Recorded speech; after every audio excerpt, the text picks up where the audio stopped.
Once upon a time, a playground for the rich and famous, the Okayama circuit designed as a private members club, and now a firm favourite for GT World Challenge Asia. Set in the foothills surrounding the Okayama city, it is a 3.7 sinuous kilometres of challenge for our GT3 racers.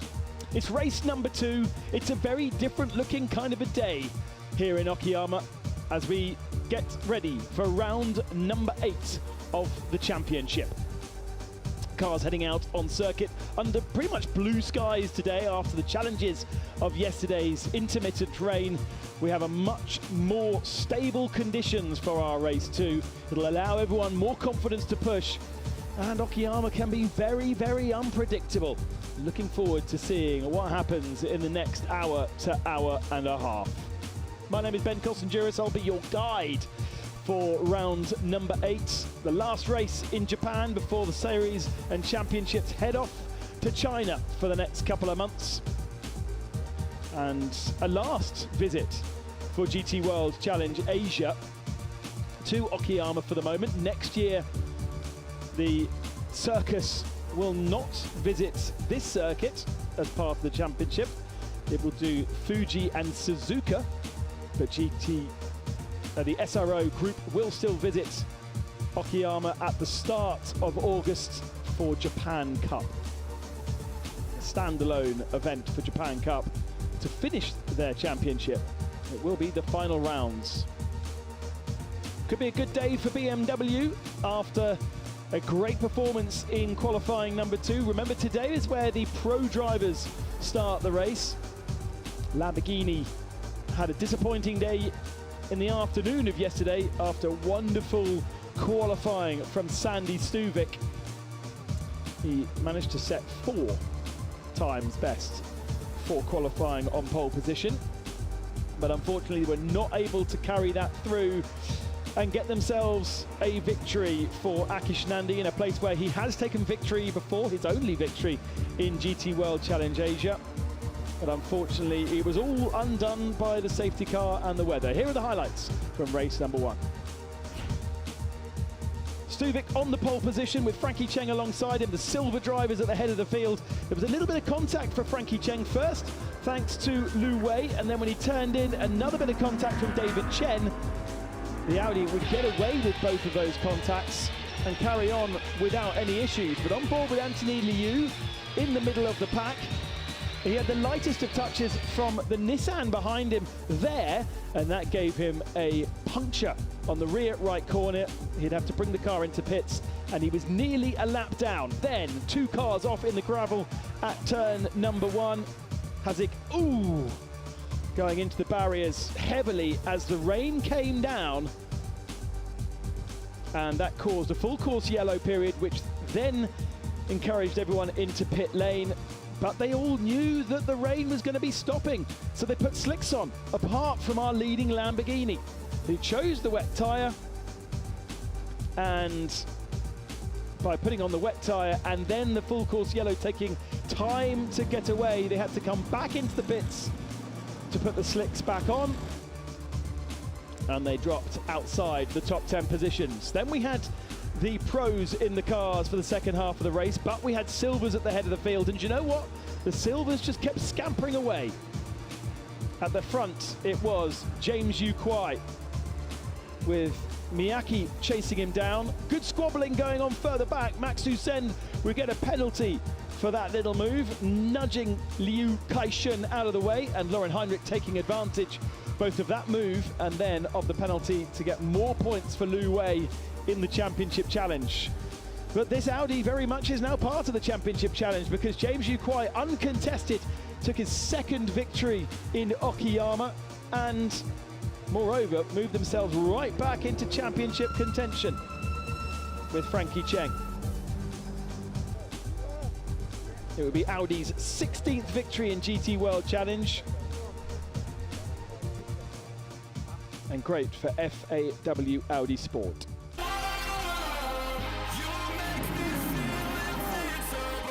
It's a team and a brand not really represented so much in the global manufacturer standings, down in 5th position behind BMW, Ferrari, Porsche and Mercedes. And we would bet as we come away from today here in Asia that Porsche may well get themselves back at the front of those global manufacturer standings, considering the amount of Porsches that we have here in Asia. Here's a look at the circuit map. 3.7 kilometers in length. And that record of a 1:28.5 from last year wasn't beaten yesterday because of the rainy conditions, but could well be beaten today. It's a low-speed, sinuous and tricky track to overtake, but there are some opportunities if you're creative. And that's what we saw from some of our drivers, including Neil Verhagen yesterday, who was very, very good at getting himself past some of our other drivers. Neil Verhagen, the American driver on his 3rd start in GT World Challenge, and he was our guide around this circuit thanks to our driver's eye. Hello everyone, this is Neil Verhagen driving the number 89 KRC Racing BMW M4 GT3 Evo, and I'm going to take you now for a lap around Okayama. So coming out of the last corner, starting the lap, a little bit of a long straight here, getting the sighting in for turn 1, just after the bridge, going for the brakes. Easy to get a little bit understeer on entry, so you want to stay close to the curb, tracking out all the way to carry the speed. Very cool section here, high speed, get the car in early, use the track, going through the now S's before turn 6. Very high speed is part of the circuit. Very important to get the braking zone right for turn 6. Again, like turn 1, getting into the apex, staying there and using all the track on the exit. Onto the longer straight of the track now, heading towards turn 7. We're going down. Picking the braking is going to be very important here. Good overtaking opportunities in the race. Hard on the brakes, down a couple of gears, and again, staying as tight as possible on the inside. Opening up turn 8 now, using as much of the inside as possible, using as much from the outside now. Quickly down a gear into turn 9, and heading now towards turn 10. Again, I think very important here around the entire track, just staying close to all the apexes, staying tight, staying neat and clean, and again, down another gear for turn 11. My favorite part of the track coming here, the final 2 corners.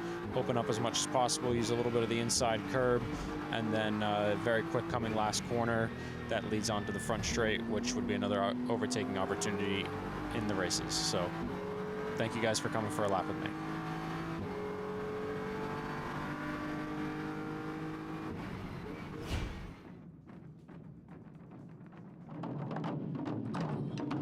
Joining us on the grid, not just the Kumi Daiko, but a full band from Okayama, providing us with a great feel of local culture wherever we go on the Asian calendar.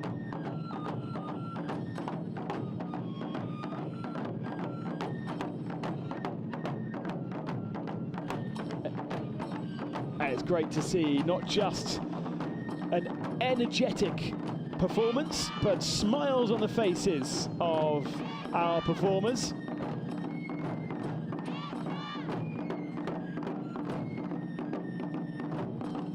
Kumi Daiko is usually just the drums, the back there of the group, a Daiko group. But we add the whistles on the grid, and indeed they will be marching through the grid today. And the big drum is at the back is the O Daiko.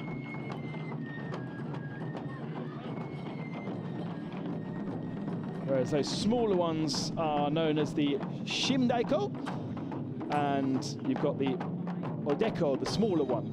Let's go down to Hannah Burton, who is our pit reporter on the grid. You had really, really great pace yesterday, but unfortunately, unpredictable circumstances took your race away. How confident are you feeling going into race today? Well, firstly, I think the team has done a super job all weekend to get the car at the level that it's at. But a bit unfortunate with the wrong call with our strategy yesterday. But what we do have is a confidence that we have really strong pace, especially in race trim. So we are looking to push hard. The pros are ahead of us, but as long as we can stay close with them, I think we have a good chance of coming through in the second part of the race when my teammate Sandy gets in the car. What's the key to having a good start? Do you have any strategy for that? Well, I mean, obviously good reactions to the lights, that's for sure. And I mean, staying away from any carnage, because in the race to start, it's always very messy amongst the pros. So it's about placing the car in the right place. For me, my strategy is to push us hard from lap 1 and see where that takes us. Good luck. Thank you. Third silver on the grid is Akish Nandi. In 10th position, has been doing the championship all year alone, but has been given a 7-second penalty each race because he's been the sole driver in that car. So they added Sandy Stuvik to the entry list for this weekend, and Sandy was really quite special in the first part of yesterday's race. Right, let's go back down to Hannah. She's sweeping up those interviews.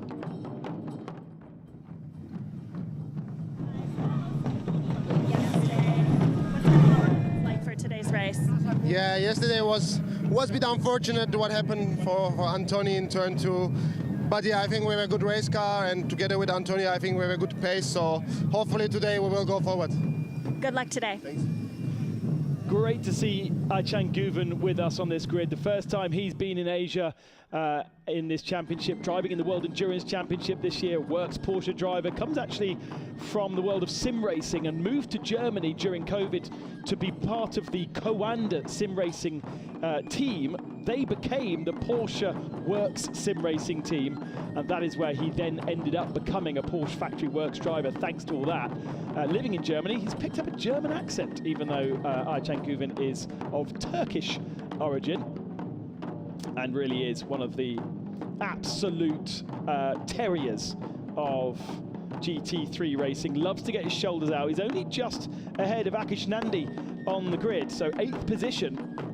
We've had lots of discussion overnight about why Porsche are struggling so much, and Chan is in 8th position, Lauren Heinrich just ahead of him. Let's go back to Hannah. You're starting today's race from the best possible position, but we saw with how unpredictable the racing could be yesterday. What's the key to controlling the race from the front today? Yeah, obviously, first of all, it's really nice to be starting here and have an Audi front row lockout. So, you know, thankfully, I've got my teammate with me, and hopefully we can work together and try pull a bit of a gap. I think it's quite warm this morning, so clear air will be super important. And like you said, we're in the best starting position possible. Well, good luck today. Thank you. Jackson Evans, the New Zealander, not related to Mitch Evans. Mitch Evans does have a brother, but it's not him. And in fact, Jackson Evans is part of Jono Lester's family. If you remember Jono from a long time ago in GT World Challenge, and he is his cousin. And actually, John is an adopted cousin because Jackson is from an adopted family. So interesting reference there to his teammate alongside him. I wonder how much he's going to be reliant upon James Yu Kwai to help him out with that all Audi front row. Well, she can find out because Hannah is now talking to James Yu Kwai. You won yesterday's race and you're starting this race in the front row today. Is there anything that you learned from yesterday's race that you could bring in today? Yeah, I mean, I hope we can just keep the pace. I mean, so far we have a really good weekend, and you know, it's been my best Q2 qualifying result so far. So hopefully we can bring that speed we had yesterday in today's race as well. Get a good start and then just tuck in. Yeah. Wishing all the best for you. Thank you very much. And worth pointing out that James Yu Kwai is a silver driver. He is on the front row of the grid with pro drivers all around him. Actually, behind him is Max Hussein, who is also a silver driver. But Emil Verhagen, Jackson Evans, Lauren Heinrich, Brendan Leach, and Ai-Chan Guven, all pro drivers around him. And I think if they are sensible at Phantom Global Racing, they would have worked out that Jackson perhaps should be given that lead into turn number one, that James can slot in behind. But also, you've got to think that that number 16 car is in championship contention. And so you really want the best for that car, but the other issue you have is because it's a silver entry, it has an extra 11 seconds in pit lane. So both the 16 and the 500, there is the 500, having featured in the top 3 yesterday, have an extra 11 seconds over the standard adjustments for top 3 positions. Phantom Global Racing celebrating their front row lockout with a nice little momentum and a photo. So what can they do, therefore, to sort of nullify the effects of that big success penalty? They really need to get up the road and create as big a gap as they possibly can. Be fascinating to see how that is managed. On row 2, it's an all KRC lockout with Neil Verhagen and Max Usen. And I think BMW have got a really, really good chance. They're the 2 BMWs are. Actually, yesterday it was the best result for Team Study since 2022. Was speculating how good it was, and it really was a very, very good result. But Team Studies qualifying on the second row is all the way down on row 17th in position. So that is why Hana has gone quiet for a second, because she's gone all the way down to row number 9. And let's now hear from those Japanese drivers to see just how happy they were with yesterday's performance. Oh, just waiting for Hana to get herself ready. Seiji Ara and Yamaguchi have been long-term performers here in GT World Challenge Asia. 2022年から昨日のレースは一番ベストなリザルトでした。今日のレースに向けてどんな気持ちですか？昨日はグリッドが結構前からスタートしてチャンスがあったんですけど、今日はちょっと昨日よりは後方からのスタートになるので、どこまでいけるか、まあでもいい感触はあるので頑張ってみます。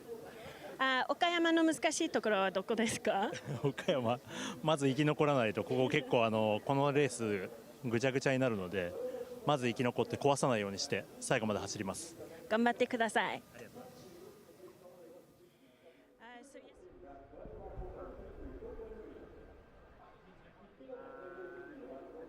Do their best to get back to the front, and Okayama is a very difficult track because of the battling and the passing. Yeah, absolutely. It's a bit of a surprise that the BMW would be so strong around this circuit, considering how big a car it is. But I wonder again, we spoke yesterday about that front engine situation with the Mercedes. I wonder whether that affects the BMW as well in that similar way. Engine over the front axle allows the rear axle to rotate, and on therefore those little tight hairpins, they have the possibility of getting round them. Difficult to get the traction down at the end of them, but the straights aren't really long enough to make that a big thing. So Neil Verhagen there standing next to the car 89 that he raced at the start of the season in Malaysia. Then Jesse Krohn took it on in Mandalika. We had Max Hesse in that car, and then Neil back with us. And now, after, what, 5 years of pronouncing his name wrong, I can now say his name right. He was once upon a time a BMW junior driver during COVID, actually. Trained as a BMW junior, lived at the Nürburgring alongside Dan Harper and Max Hesse in a flat. They couldn't go and do much outside racing, so they just spent their whole life on the sim, which was in their house. And their big BMW junior training program went on for 2 or 3 years because of COVID. Great to see all of them still with us. Hana's gone all the way back to the back of the grid to welcome our Malaysians to the championship. You had an unfortunate incident in yesterday's race. How are you feeling for the race today? Yeah, it's a bit difficult with the conditions yesterday, so unfortunately we had a small accident, but the team did a great job to get the car ready. The car feels fine this morning, so hopefully we have a smooth race today. Thank you. Good luck. Aaron Lim there, who is new to the championship since Fuji. Fantastic to have what a beautiful livery on the car, and incredible actually to note how little damage that car suffered, all down to the fact that we have the foam barriers that are normally used for motorbikes. They have been left around this circuit, and it is a choice of race control whether they remove them because they're not FIA grade, or if they leave them. And Peter Daly talking to me yesterday saying that he likes to leave them because effectively if you do crash into them, they do less damage. They aren't fixed to anything, so they can go airborne, the barriers, but that Porsche was barely damaged, and I mean it must have come off the circuit at about 150 kilometers an hour, and all thanks to the fact that it hit foam first, then tyres. The tyres moved, everything absorbed so much of the impact that car wasn't a write-off. I think if it had just hit tyres and then the concrete wall and the catch fencing, that car may have been out for the weekend. So a big thanks to Peter Daly for making that decision, because ultimately it means that these teams can race and don't have as much of a repair bill as they may have had. Interesting factoid for you. You wouldn't get that if I was sitting at home in the UK. The discussions on the staircases around the circuit are of vital importance, or indeed in the toilet. I seem to have met the 500 drivers in the toilet for both sessions. Hana's been all over the grid. She's gone back up to the second row of the grid now and can talk with Max Usen. You made some really aggressive passes yesterday and ended up 4th overall, first in Silver Am. So today, what are we expecting from you? Yeah, now we're starting P4, so where we ended yesterday, and we have some unfinished business, so let's see what we can do. Good luck. Thank you. Well, they finished P4. Max has avoided the fact that he got a 2-place penalty for contact with, and we saw in the highlights, with the 96 Ferrari. Absolute slam dunk penalty. He didn't mean to make contact with him, obviously, but he did. ABC, advantage by contact. So ended up actually pushing the 96 wide, giving both himself and Lauren Heinrich the inside line. Both of them went past, and because both went past, Max then couldn't give the place back. He would have wanted to actually have done that change on track, but instead race control post-race giving that car 10 a penalty. It remained as the Silver Am winners, but dropped from 4th to 6th, meaning championship overall points it lost some, and it gave more to Lu Wei in the championship fight. So he has a slightly increased advantage.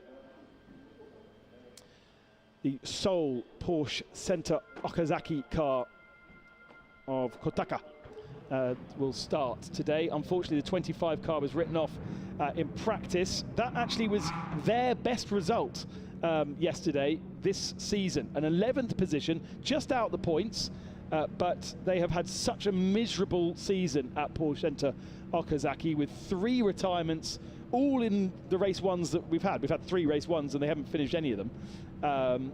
Yesterday, therefore, not just finishing race 1 was a big bonus, but they also finished in 11th, their best result.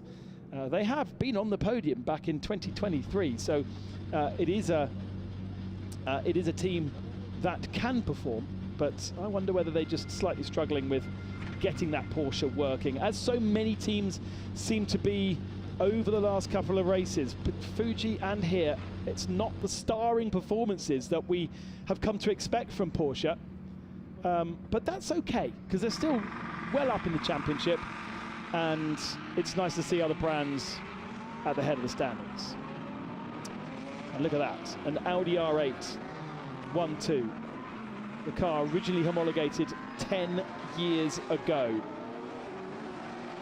Only the Mercedes is that old, and Mercedes focusing a lot of attention on their next generation GT3 racer. Certainly won't be seeing that in Asia next year, but we might see it on tracks in Europe next year. And then hopefully we'll start seeing more of them back in Asia, because Mercedes is a brand so strong in customer racing over the last couple of years. In Asia, they still lead the global manufacturers. We see them in Australia and America as well. But for some reason here in Asia, everyone's moved away from the Mercedes, even though it's a comfortable car to race. And they've gone off and picked Ferraris mainly. The 296 and the 296 Evo. This beautiful circuit surrounded by forests. Barely see other towns. You drive through little hamlets, I suppose you would call them, here, there and everywhere, with little rivers flowing through them and manipulation of those waterways for their rice paddy fields. Here is the grid then. The best pole AM car is that 22 Origin Motorsport pink Porsche. Pole for Silver AM on row 2 with GTO by KRC. Pole for Silver on the front row alongside the Pro AM pole position. Jackson Evans and Andreas Pato on the front row. James Ukwai will start alongside him. Neil Verhagen and Max Hussein in those two big BMWs with lots of grunt, with lots of straight line speed. Then Lauren Heinrich and Brendan Leach on row number 3. Changuven will be wanting to really attack on this first lap on row number 4 alongside the second of the silver cars, the Nissan. Then Akish Nandi in the Seoul Lamborghini and Lee Kai-shun. Elias Seppänen in 11th position alongside Klaus Bachler. Haven't saw anything of Klaus in yesterday's race. The championship leaders coming into this weekend down in 13th alongside Kotaka in that Porsche Center Okazaki Porsche. And then we've got a yellow Ferrari in 15th position thanks to LM Corsa. Craft Bamboo's Mercedes in 16th. Seiichi Ara will start the Study BMW in 17th and Enzo Trulli in 18th position. Didn't speak too much about Enzo yesterday. Be interesting to see what he can do as he is ahead of only the AM cars. Wang Zhongwei, Mike Zhou, Yamatatsu and Ben Porter with Aaron Lim should be at the back of the grid. 5 AM competitors. It was very competitive yesterday. They were all stuck together, having a great race amongst themselves.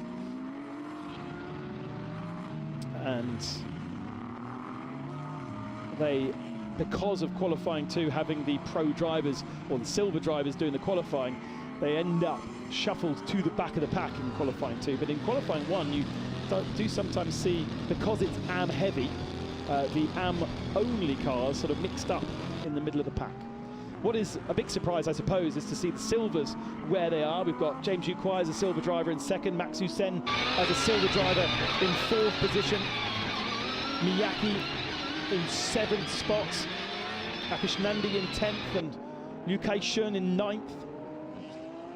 The silvers and the pros, the line between the two of them is getting more and more and more blurred. And as alluded to on the grid, the elbows do come out quite heavily at the start of this second race, because the pros know that they need to make the difference in the first 2 laps. Once the race settles down, particularly here in Okayama, then the pace is so similar between our pro drivers, it's really hard to do anything. And so expect to see fireworks going into turn number 1. Teammates alongside each other on the first 2 rows. Watch out for the black car in 5th position and that iridescent Ferrari of Brendan Leach. Those 2 will be wanting to push forward. Changuven in the 37 will want to finally make his mark in GT World Challenge Asia. 24 cars heading towards the line to get ourselves underway for race number 2. And a good aggressive start from the Nissan, who makes it 3-4 wide, tries to go down the inside of the Porsche. Brendan Leach going around the outside of Lauren Heinrich, but then the circuit disappears from him. And really aggressive stuff from our 2 Audis that block the way from the 2 BMWs. Heinrich muscles his way into 4th position by the looks of things and pushes a BMW onto the grass. A lot of grass being kicked up, and I think we've got a car spun in the middle of the pack. We have. It's Akish Nandi off, it's Klaus Bachler off, and our championship leader has damage at the front of the picture. Definitely going into the pits for the 911. Loads of drama in the middle of the pack, and that was all thanks to a bit of elbows from Lauren Heinrich, and the Nissan's got big damage as well. Heinrich has survived. He is in 4th position. holding on at the head of the field, though. I think James Ukwai was. There is a championship challenger that could be fixable, perhaps. Jackson Evans in the 15 leads. James Ukwai has been shuffled down to 4th position, but he's elbowed his way past Lauren Heinrich, and Brendan Leach is still trying to fight with Heinrich all the way around the outside. Does it give you the line inside for the next corner? Heinrich has that covered, of course he does. I'm not sure we're going to be going racing much more, though, although actually all 3 cars that were damaged are now running again. Chang Guven up the exhaust pipe of Brendan Leach and pushes Brendan out the way. That was aggressive from the Turkish driver. Brendan compromised onto the straight, and therefore here comes Neil Verhagen, who hasn't had a good start. Chan knows he's not got good straight line speed, has to defend. Verhagen wide, and there's contact between himself and Louis Kaishun. He spins out. Oh my lord, where to look? All kinds of stuff going on, and Chan Guven under pressure from Brendan Leach once more. These are supposed to be pro drivers. Not a lot of respect between them, that's for sure. Bits of carbon fibre down at the exit of turn number 2. They're still squabbling at the head of the field. Verhagen's going to get himself going again, so he won't need a safety car or full course yellow. And here comes a big BMW of Max Hussein. There's bits of car all over the place. Hussein's on the outside line. He may well open the door here for James Ukwai. He doesn't. Chan Guven attacked by Brendan Leach up the inside, but Leach has just run a bit too deep there and allowed Chan Guven back up the inside. Verhagen has recovered. He's right at the tail of the field. So it's Evans, Hussein, Ukwai, Heinrich, tape going on to Goretti. The Nissan doesn't have a front bumper at all, but he's being released back out onto the circuit, and he's being released before the snake comes around, trying desperately to make sure they don't lose a lap. That's important for Absolute Racing as well, but I think they will. I think they spent too much time getting this tape on, and that's a disaster. That's 0 points then for the 911 team. Right, Evans, Hussein, then James Ukwai. Heinrich is 4th, Guven 5th, Leach, Louis Kaishun, Sepanen, Kutaka, and my lord, look who is in 10th position. Enzo Trulli from the back of the field in the EBM up into 10th. Full course yellow. Slam on your brakes, make sure you don't hit anyone. Now that I think is just for debris everywhere. There's bits of carbon fibre through this turn. There's bits of carbon fibre on the straight. This will help the 911 make sure they've got some time, and they are retiring the car, I think. There's a bit more carbon fibre down the straight. And I think this probably means that they will go to safety car post this. Right, an opportunity to catch our breath, perhaps an opportunity to see what on earth happened. Poor old Alessandro Goretti. Right, here's the start again. So, aggressive start from the Nissan. Pops out and down the inside of Lauren Heinrich. Now, Heinrich makes contact with Brendan Leach there, but nothing doing through turn number 1. Now, I think really what happens here is Heinrich pushes the 89 wide. So that is for 4th position there. Lots and lots of stuff pushed up. No, it's further back that it happens, and it's just between our 2 cameras. So really, really hard to see. I don't really understand how the Nissan has got so much damage. The Nissan's way past all that, but must have been... Okay, we're going to go on board with the Nissan. Let's see how he loses the front bumper then. Very, very aggressive start. Has the inside line. And now, very loose still, into turn number 2. BMW's going to be pushed wide here. He's got a bit of understeer too. Leach pushes him a little bit wide. That's all good. And yet Neil Verhagen comes back onto the circuit. Whoa! And I think what happens there, he gets squeezed by Chan Guven. The front bumper comes off, and then that gets spat into the cars behind and causes chaos behind him. But the lightest of touches, and Goretti was in the middle of that, and maybe just behind him, and he's annoyed. The Mediterranean flair all across his face. I don't know whether Lauren Heinrich will be penalised for slightly over-aggressive driving. I guess it's just the start of the race. Unsafe rejoin from Neil Verhagen coming back onto the circuit and squeezing the 500? Possibly not either. Is it just going to be called a racing incident? I mean, it hasn't eliminated that many cars. Bakler, Miyake, Nandi, the Lamborghini out of the race. Yeah, the Lamborghini retired as well. Oh, that's such a shame for himself and Sandy, because we were so looking forward to seeing what Sandy Stubik could do. Now, I wonder whether race control are happy with the Nissan driving around with no bumper or light, mainly.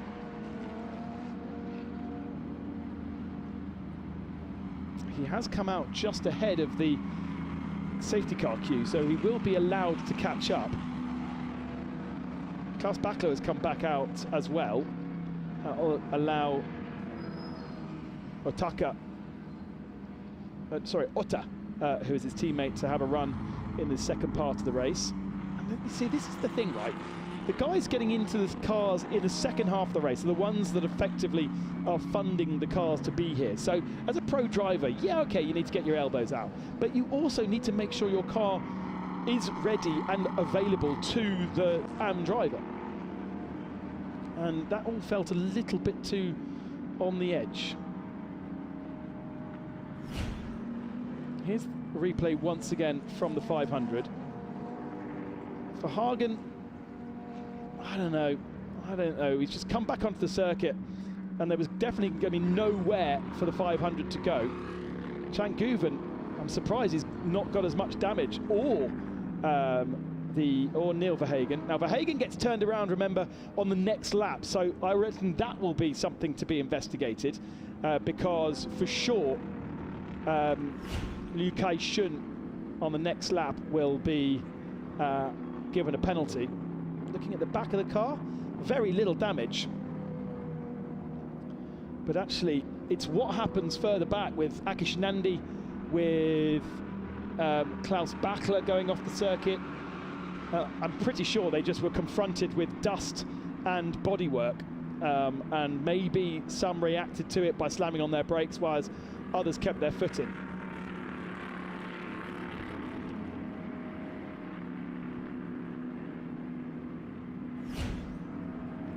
So here we go.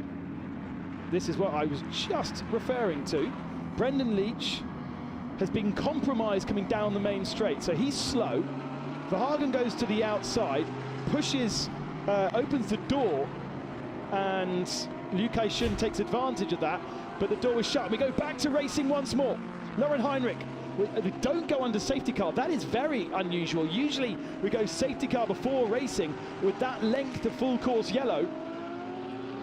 But race control happy that these pro drivers can deal with these cars, and we've got 5 cars for the lead of the race. Down the inside, Max Hussein looks on Jackson Evans. There is no space. Oh, but listen, Jackson has run a little bit wide. Can he defend through this next turn, or will the big number 10 go around the outside of the Audi? No, not possible. Oh, Chang Guven, so aggressive. Down the inside, the James Yu Kwai, who's already lost a position to Lauren Heinrich.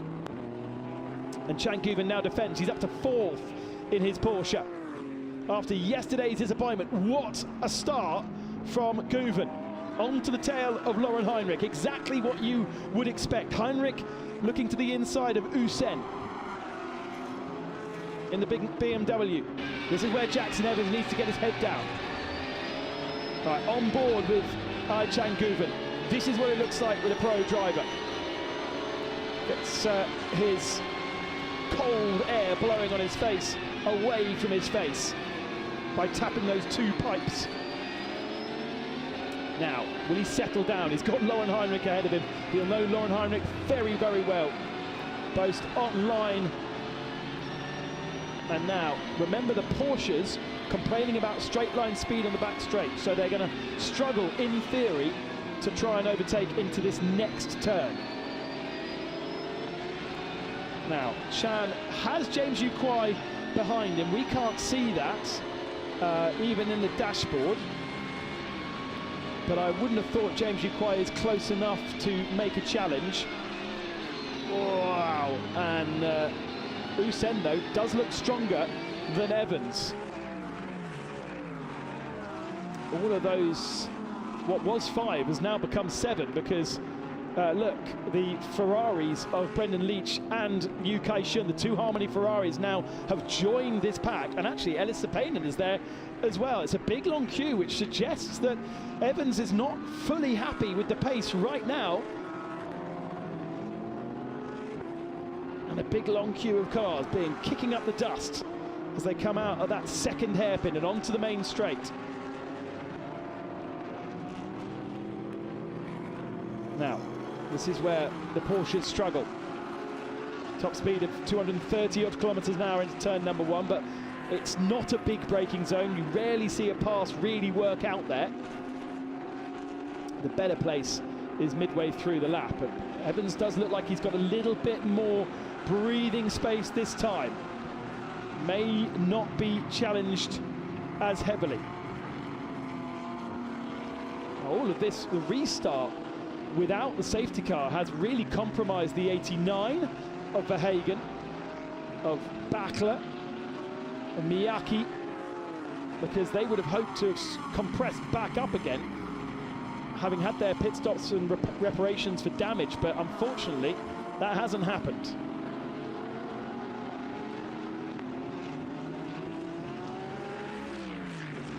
And the effect of the pro driver, really, they can't do anything now.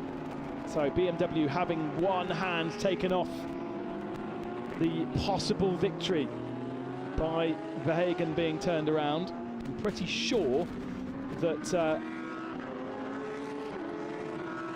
the 96 of Liu Kai-shun will be given a penalty for it once race control gets to it. But of course, race control will be looking at lap number 1 first before they look at lap number 2.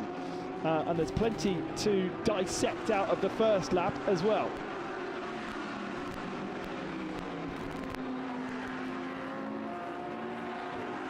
Starts to settle down now. Pit window will be open in 9 minutes time, but don't expect any of our top runners to come in. Really, you're only likely to see Mike Joe and the AM cars from 14th backwards making a pit stop, or perhaps the odd silver. But we've only got 2 silvers really in contention now. James Yu Kwai likely to come in early. And because Frankie Chen is considered to be a pretty strong contender, and it does also get them out of traffic, so expect perhaps to see the 16 Audi to be an early stopper in comparison to the rest. Oh, damage to the 77 of Alex Yang, and that will not be helping his aerodynamics at all with the LM Course Ferrari behind him. Then the AMs, so we've got Mike Zhou, Wang Zhongwei and Yamatatsu, top 3 in AM. Ben Porter not making much of an impression this weekend. Sometimes Ben is absolutely on fire and miles ahead of the rest, but I think that's a clear indication that the Porsche is struggling here in Okayama, possibly more of an indication than looking at the pro cars. A little bit of damage also to the 22 on the front left corner. You can see it's just come away slightly, and there it is. It just don't want the air to get underneath that little pod and pull it off.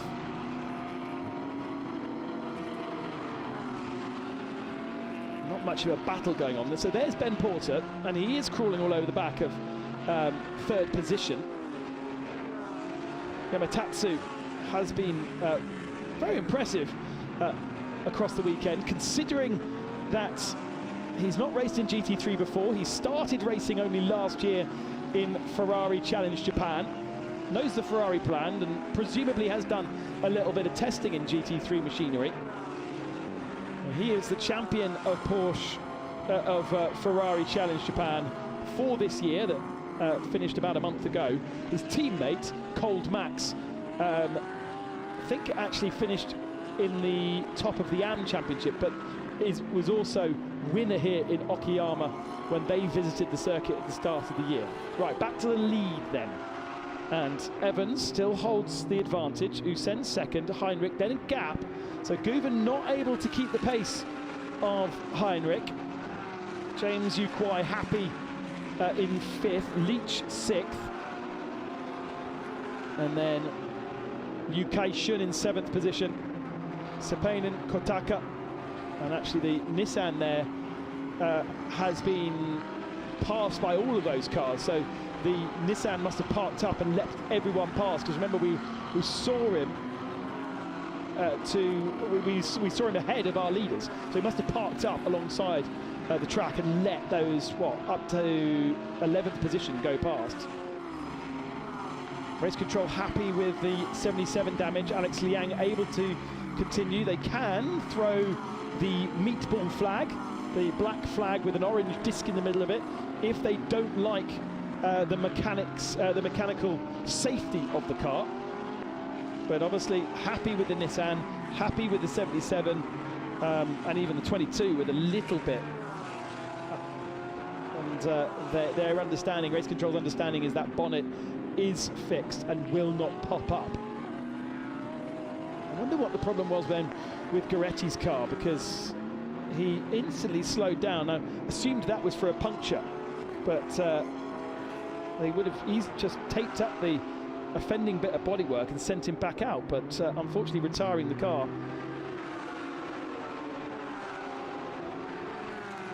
We haven't had Ron Huang and Goretti haven't retired so far this season, and so that will hurt their championship a lot. Right, on board with the Nissan then. Miyake with no front end of the car, but to be honest, it doesn't change the aerodynamics of that car that much, because it's quite square anyway. So I'm sure it doesn't feel great, but I'm also sure that it doesn't massively affect the aerodynamic efficiency of that car. Just the one light, so if we did go into wet conditions, then that wouldn't have been great. Wei Lu getting himself ready to take over from Lauren Heinrich. No such urgency from Andres Pato or Andre Canard, or whatever you want to call him, depending on your translation of Mr. Duck, basically. Andrew Duck. Maybe Andrew Duck is what he needs to be next year. He hasn't been Andrew Duck yet, but he's been Andrew Duck in French, in Italian, and in Spanish. So time to, it certainly will make a change for next year. There in the Phantom Garage is Frankie Cheng. He is going to be getting himself ready to take over from James Ukwai. Problem is, though, they have that mammoth penalty from winning yesterday. And so with the field relatively compressed like this, they are really going to plummet to the tail of the field, and Frankie's just going to have to absolutely be on it. A car to watch in the second half of the race, because it will be horribly out of place post pit stop. James is mighty impressive here. Look at, he's crawling all over the back of Chan Guven. Has Chan got a problem here? Because you would expect this DTM champion from 2025 to be pedaling a lot faster than he is. And we are coming up to the pit window, and I would say right now James Ukwai is being held up by Chan Guven, who has to go defensive. James wants the inside line. Chan will be very, very strong on the brakes. So on board.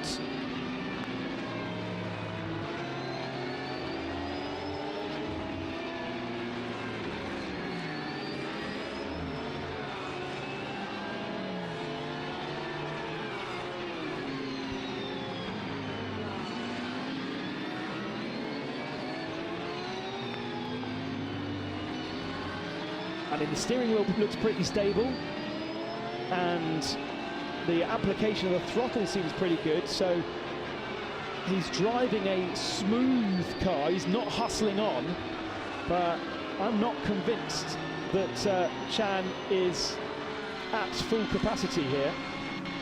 And next lap, if James Ukwai thinks he's being held up, I think that they will pit the 16 car and put Frankie in that car, put him out of position,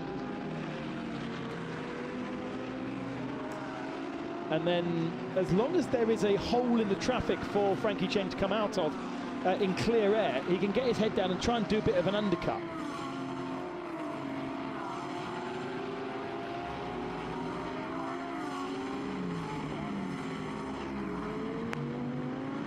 Not a huge amount of battling going on outside of the top 10 positions. There is the 500, which is a lap down. Good to see the number 5 there in 11th spot once more, so could get themselves some points after yesterday's 7th position. Needs a little bit more of an upgrade. And there is Frankie Cheng getting himself ready. So AM drivers down from 14th to 19th would be expected into the pits soon. Not this lap, it's still not open. And I think I would bring Frankie Cheng in. Not sure about Kaisheng Liu. He hasn't got a penalty.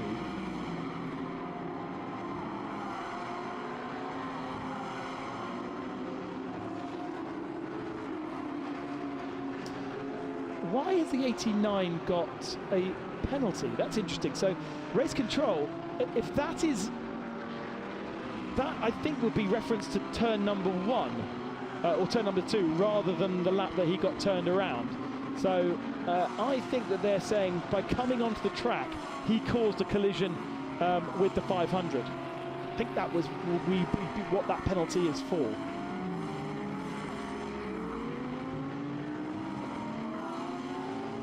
James Uquai a little bit deep into the hairpin there. Definitely crawling all over the back of Changuven, and in certain parts of the circuit being held up. But a Porsche will be better through the sinuous parts of the circuit, and therefore I'm not sure James is necessarily losing a mammoth amount of time. Jackson Evans at the head of the field doing a 29.3, and James Uquai doing a 29.8. So just confirmation that that penalty for the 89 is from the first lap. So race control now have established what's happened there. Possibly another collision happened further back that we didn't see. And then on the next lap will be the Ferrari issue to be analysed. So that's where race control, if you can imagine, we're watching a race right now which is 20 laps in. The race stewards are still looking at the first lap, and once they've done that, then they'll look at the next one. So they live in a world that's about 20 minutes behind us. Interesting. The 60 car coming into the pits, one of the first pitters for Ogawa. That's a Pro-Am car, and so effectively they're going to put the AM in early, which is nice. But would have expected to see them pit at the end of the window rather than the start, as we will see from the rest of the pro cars, unless they feel as though they're being compromised. But I think ultimately the pace, certainly in the top 5, is pretty good. 29s. The other one that has managed to do a 29 on the last lap, and his last lap was Kotaka. So actually the Japanese Porsche Center Okazaki car in 9th position, with that little bit of, if you look on the graphics on the left-hand side, you can see that he hasn't got a car ahead of him, so he's got a little bit of breathing space, and he is able to lap as fast as the leaders. So that suggests that there are people in that group that perhaps are being slightly held up. Brendan Leach is struggling as well in the 72. Right, the 96 comes in, so David Chen will take over the 96 early, but I think they will have a penalty, and it will be a penalty probably that will be converted to an end of race time penalty now that they've done or are in the process of doing their pit stop. But takes them out of that battle pack, takes them out of traffic if there are. Some pretty odd-looking GT3 cars out on circuit. You see the Mercedes and the Nissan together on track, very rearranged.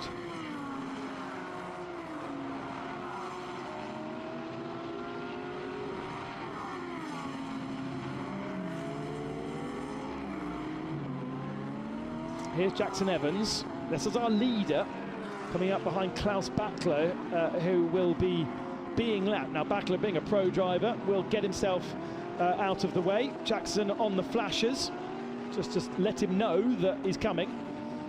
And please don't get in my way. Usend has dropped off the back of Evans.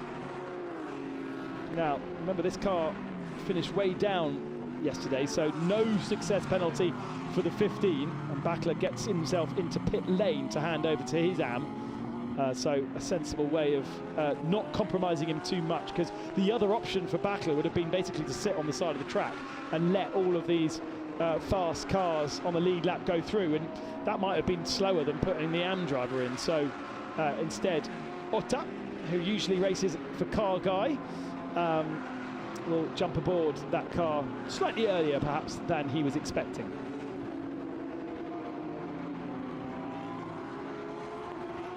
Jackson Evans has a 2-second advantage over Usain.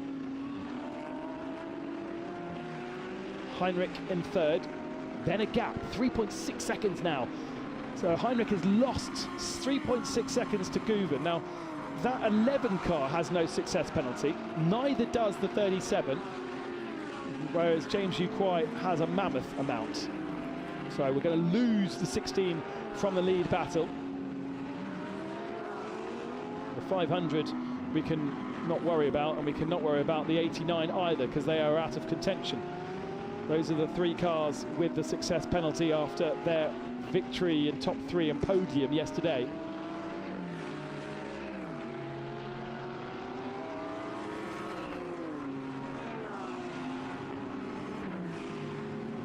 So, Absolute Racing's 9-1 out.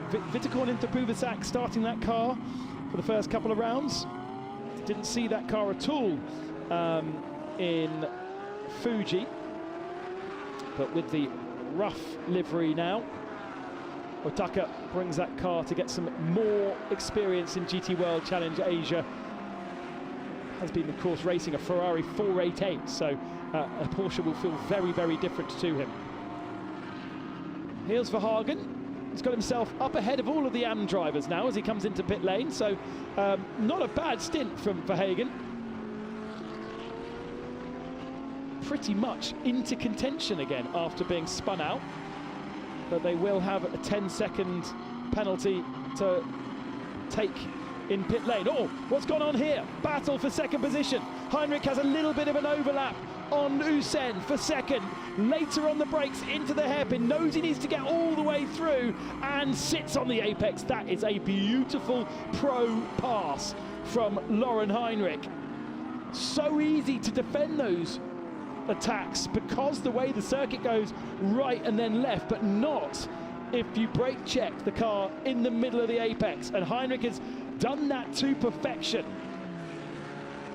Who said that Porsche is struggling around here? Not the Origin car. And Usain definitely struggling at the end of this stint. So the weight perhaps of that BMW on those rear tyres, chewing them up.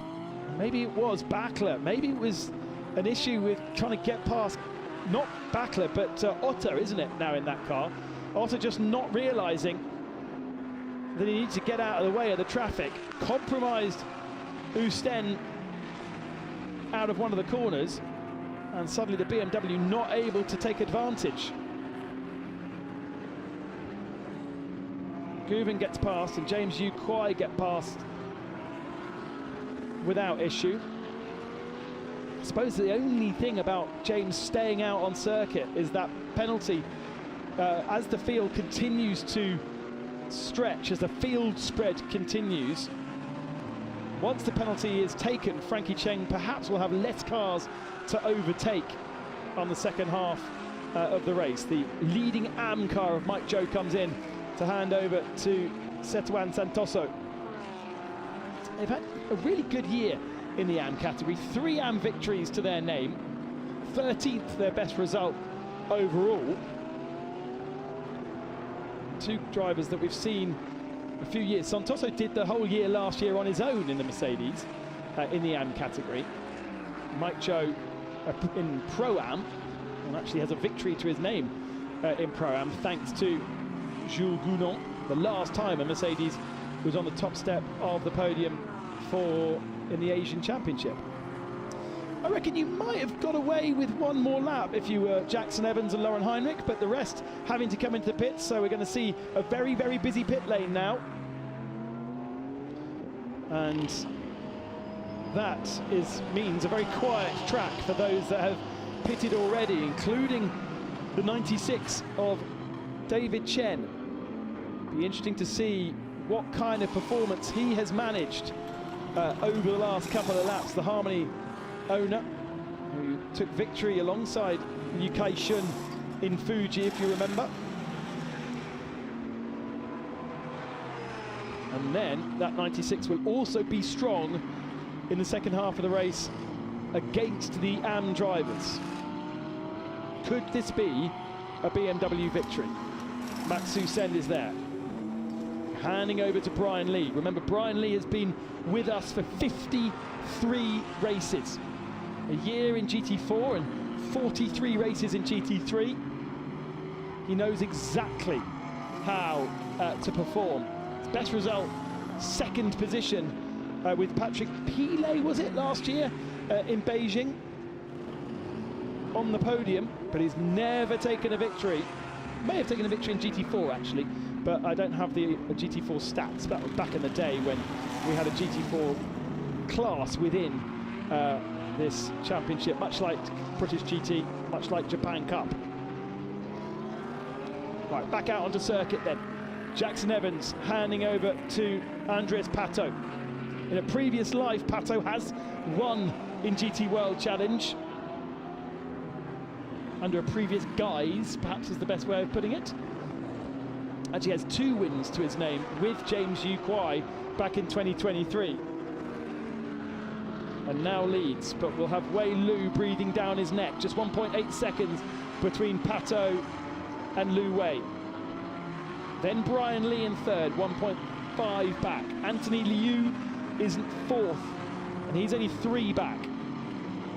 Then it's JJ Sun in the Ferrari. And then Chen Weian, or David Chen, in his Ferrari in 6th spot.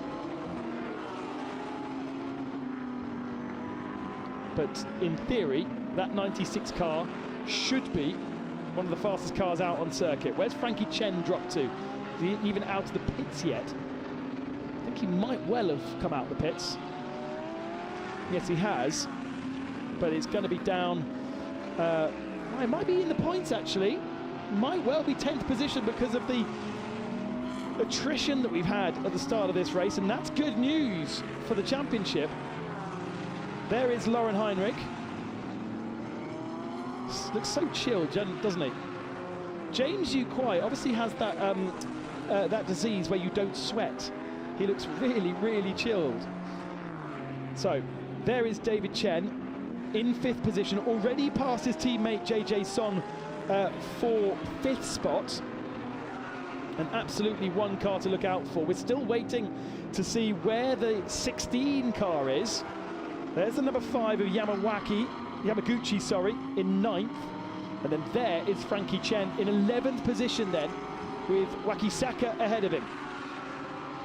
In total, he is 34 seconds back. His penalty was 26 seconds. So if you ignore the penalty, he would have come out in 5th position, which I suppose was where James Yu Kwai was pre-pit stop. Now, time to push on, but Akisaka is a very fast AM driver. Waiting for Yu Haichang in the 22 car. Hang Cheng leading the AM category, so they've jumped the Mercedes in the pits. And Hang Cheng Liu very, very fast as well. There's a couple of years with us. Best result, 11th position in Sepang last year. He was in a Ferrari, of course, then. It'll be interesting to see whether he can get himself in a better position in his all-AM car. Right. Stand by your bets. Pato has pulled out a second and Lu Wei. That is mighty. On the last lap, he was 0.4 of a second faster, and actually not a very good first lap out the pits for Lu Wei. Brian Lee faster in his BMW, and Anthony Liu faster again in his Porsche. But the fastest man on the circuit this lap, David Chen, taking seconds out of those cars ahead of him. David Chen is 10 seconds back off the lead. We've got 21 minutes remaining, and he is about 1.5 seconds a lap ahead of our leader. Do the maths. A lap is 1.5 minutes. It is going to be close. If he can keep up that gap, we might well see a 2-time victory for this car. If, though, they don't get a penalty. And remember, I don't know, maybe race control aren't looking at it. There's been there's nothing to suggest that they're investigating it, which is a surprise to me.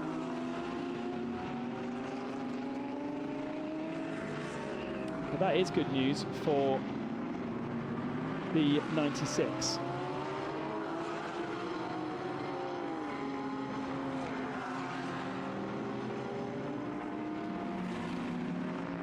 On this lap then, over the timing line he goes. Again, in the 30s this time, so slightly less.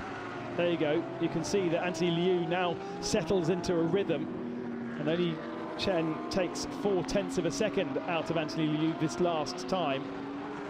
Just those AM drivers just take a little bit more time to get going. Brian Lee's also in the 30s on that last lap, but the slowest car is our leading car on the last lap.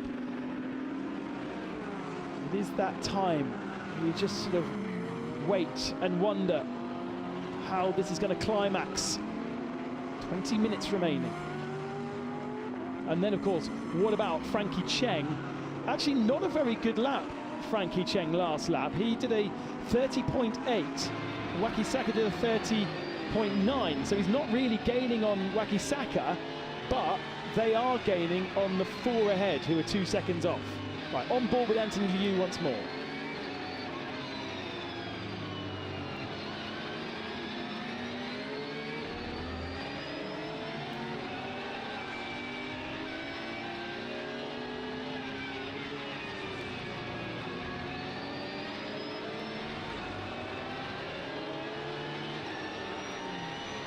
So you can see the BMW ahead of him. It's always good, always helpful to see the car ahead. But the annoying thing is the gaps always look so much smaller when you're in a race car than they are in real life.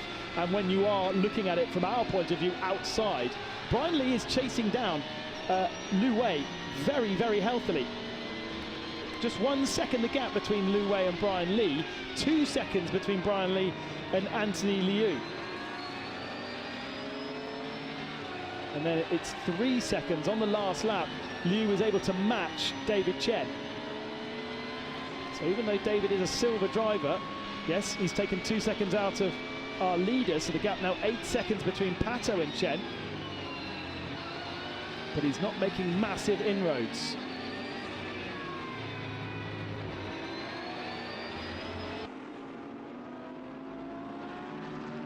And it is all about those first couple of laps with those. A pro driver being very aggressive will get the car working quicker, because in the early laps what you need to do is be very aggressive with the car. You can't be soft. If you're soft with the car, if you don't turn in hard, if you don't brake hard, you don't generate the energy that it then requires to build the temperature that you need for that car to work. So that's why the AM drivers take a little bit longer to get cars into a window, because they're not as confident to be as aggressive, whereas a pro driver comes out super aggressive, gets the temperatures up, and off he goes. And that's where the difference has been on those first couple of laps between Chen and Liu. But now these cars are in a better window. The pros are finding similar speed to our silver drivers. So a 31.3 for Pato. That was not good, actually, for Andreas Pato on the last lap. A 30.8 for Lu Wei, a 30.6 for Brian Lee, a 30.6 for Anthony Liu, a 30.4 for David Chen. Now visually, clearly, look, getting much, much closer.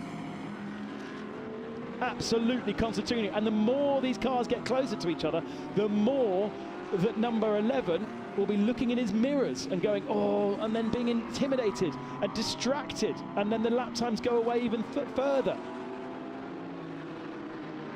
Live standings give Wei Lu a healthy advantage in the championship because Goretti scores no points and drops to third. The 89, of course, in the championship is also out of the running. That's in Pro-Am, though. That's not overall. So that doesn't take into consideration Frankie Cheng, who is in 11th position, so not scoring points right now, but another car that we sort of need to keep an eye on. And some laps he's taking chunks of time out of the cars ahead of him, and other laps he's taking nothing at all. So not quite sure what's going on with Frankie Cheng down in 11th. He's not even really making many inroads into Wakisaka. Still 5 seconds the gap between himself and Yamaguchi. And then there's another 5 seconds to Nagai. There is Nagai at the top of shot. Ahead of him, JJ Song and Li Chao in the Mercedes. And there is that number 5. Definitely the best weekend for a long time for Team Study. Frankie Cheng is trying to get past Wakisaka. Lights ablaze, not quite close enough into turn number 1. But it seems as though, as we were talking about traffic and where he was going to come out, he really didn't need to come out under the rear wing of that yellow Ferrari.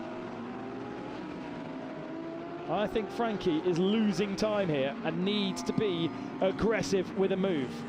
Get himself in a nice position here, make sure he's got good traction coming out of this turn, and then get super creative into the next, into the big stop, into the hairpin.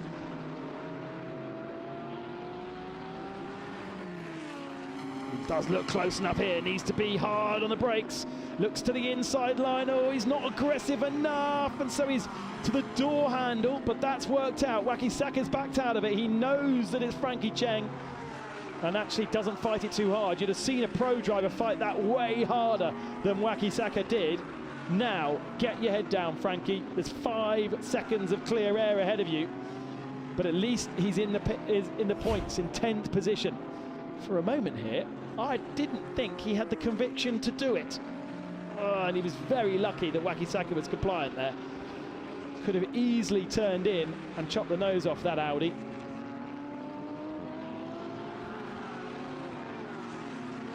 Now, coming up over the brow of the hill is the 51 of McPherson, now in 4th position in AM, just ahead of our leaders.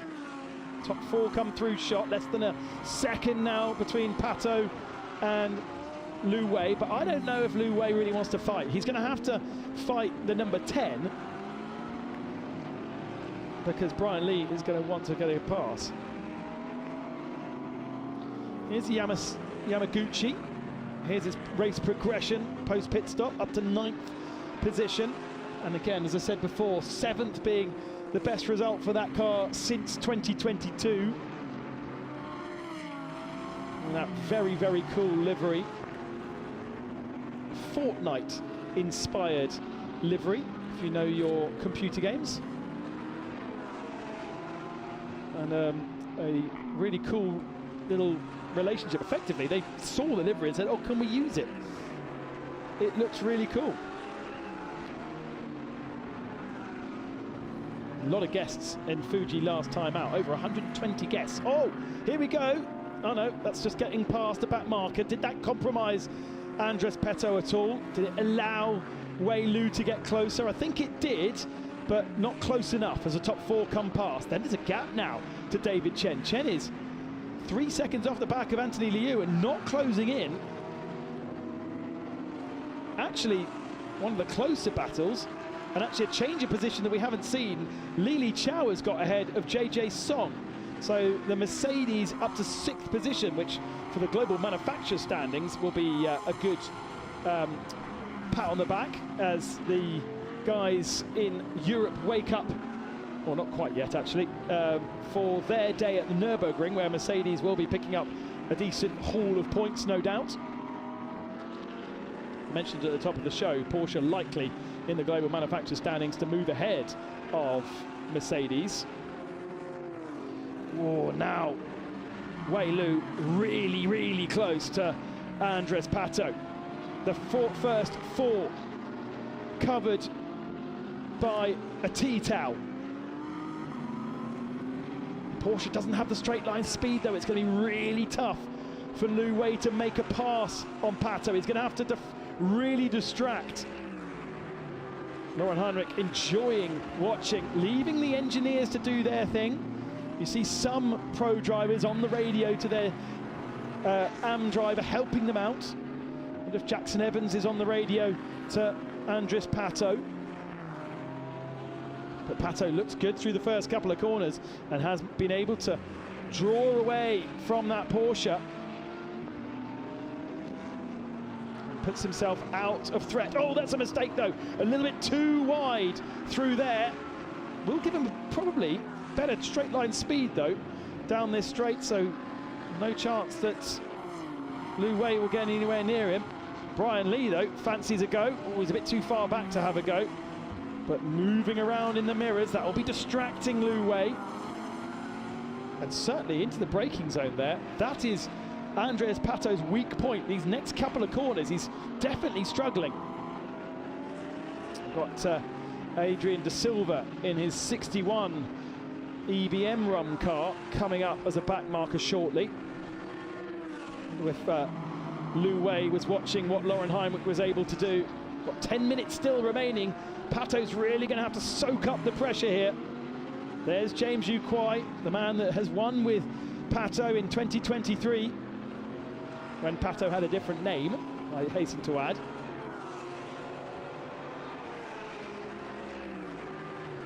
And he's looking at what Frankie Cheng can do, because Cheng's still in 10th position, but has halved the deficit to Yamaguchi, so coming up to the tail of the BMW.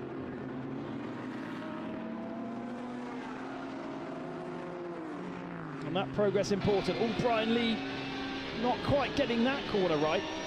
Almost tightening up on the wheel.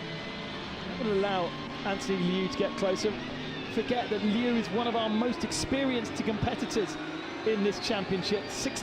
Race number 64 for Anthony Liu. Bearing in mind this is race number 90 of GT World Challenge Asia. Yeah, race number 90, if you like to celebrate your round numbers. Oh, Adrian De Silva in the way of Andres Pato. Get out of the way, Adrian. Need to let these leaders come through without disturbing them. And he does let the first two through, but I think Pato would have been distracted by that. And the next two are going to get slightly held up, perhaps. Brian Lee having to tighten his line to get past Adrian De Silva. Anthony Liu on the flashes, and De Silva gets out of the way for the Porsche. Does help having a day-glow car. And Liu tries to go around the outside of Brian Lee. That's not going to work. No way that's going to work. But Brian Lee being very polite. In the end, Liu needed to back out of it before he was squeezed against the wall. There's no runoff area whatsoever on the outside of that turn. And all of that has pushed them slightly into the clutches of David Chen, the silver driver in 5th position, now on the flashes. Doesn't want to waste any time behind Adrian De Silva as his competitors turn through number 1.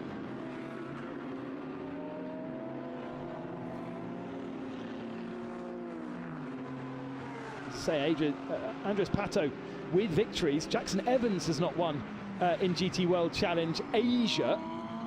I imagine though he has won in Australia, unless he has not been racing. Yeah, he's been racing there, hasn't he? A quick look as to see whether he's stood on the top step of the podium this year over in Australia. It's been a very competitive series. 2nd position, his best result this year with Elliot Shute. So this would be going one step better, the New Zealander, if Pato can hold on for another 7 minutes, of course. Right, Frankie Cheng is still in 10th position on the back of Yamaguchi and Nagai, so possible opportunity to get a couple of positions back for Frankie in the 16 car. It's so close for the lead, hard to know where to look.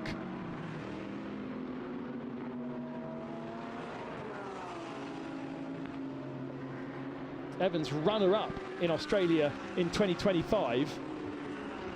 So it's had the victories last year, but not this year so far. By the way, that beautiful sunshine's disappeared, hasn't it? Big black cloud now lingering over the start-finishing straight. That'll be making the drivers a little bit nervous.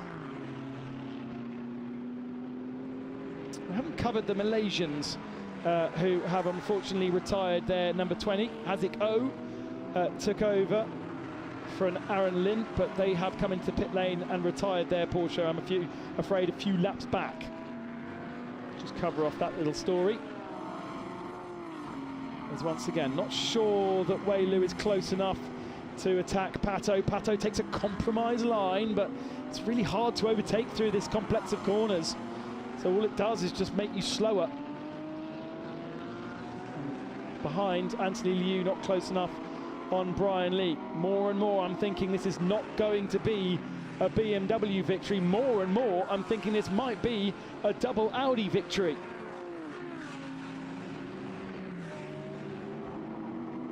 And it's very, very rare that you get a double victory for any other brand than Porsche. Happens quite a lot with Porsche. Obviously, Sepang this year, for instance, a double victory for Porsche. And back in the early days, double victories for Mercedes were pretty common. But this would be the first time that Audi have ever done a double victory in a weekend, if they can hold on for 5 minutes. And I'm hearing from cameramen they're getting spots on their lenses, would you believe? Oh, spin for Yamaguchi. Where's he spun there? Oh, in the penultimate corner. So that would have been easy pickings for Frankie Cheng to get past, unless there was contact. And if there was contact, then Cheng might get a penalty. There's the 75 of Cold Max. Wipers on, coming down to the hairpin. Be careful, you've got an AM driver ahead of you who turns into the apex. Hopefully sees the blue flags flying. Hopefully the team get onto the radio. They don't. Andres Pato gets stuck behind him, has to compromise himself. And that's really given Lu Wei an opportunity. Coming back this direction. This is where the rain is once more. I wonder whether Andres Pato has been told. Good work from Cold Max getting out of the way.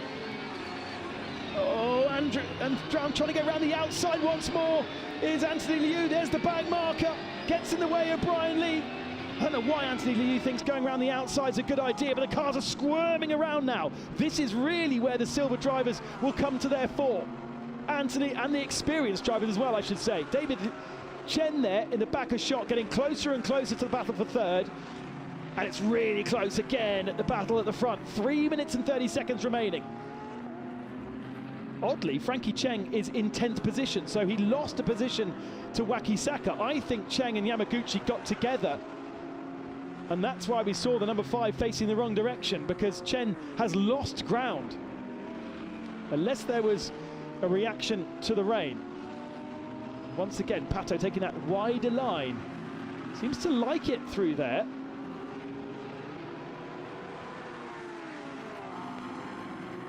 And David Chen much, much closer in the battle for third position now at the back of shot than he has been previously. Once again, that compromise line from Pato, but it does sort of leave Lu Wei with no opportunities to overtake.